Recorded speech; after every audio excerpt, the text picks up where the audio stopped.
Hi అండి. మెడ్రాస్ అనగానే మనకి ముందుగా గుర్తొచ్చేది సాంబార్ కూడా ఒకటి.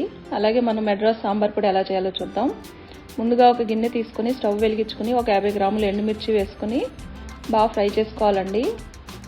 ఇది నేను కాశ్మీరీ మిర్చి తీసుకున్నాను, కలర్ బాగుంటుందని. ఇది కొంచెం ఫ్రై అయిన తర్వాత ధనియాలు కూడా ఒక 50 గ్రాములు తీసుకుని ఫ్రై చేసుకోవాలి.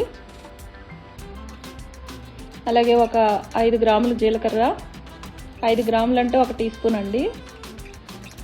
ఒక 5 గ్రాములు వచ్చి మెంతులు సపరేట్గానే ఫ్రై చేసుకోవాలి. పచ్చిశనగపప్పు 10 గ్రాములు అండి, అంటే 2 టీ స్పూన్లు. కందిపప్పు కూడా ఒక 10 గ్రాములు.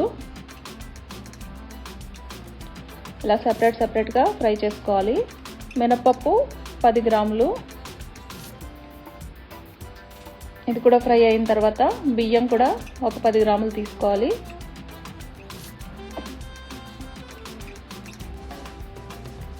ఇవంతా చల్లారిన తర్వాత మనం మిక్సీలో పౌడర్ చేసుకోవాలండి. అలాగే ఒక 1/2 టీ స్పూన్ ఇంగువ, 1/2 టీ స్పూన్ పసుపు కూడా వేసుకోవాలి. ఇలా వేసుకుంటే టేస్టీ మెడ్రాస్ సాంబార్ పొడి రెడీ. మీకు నెక్స్ట్ వీడియోలో సాంబార్ కూడా నేను చేసి చూపిస్తాను.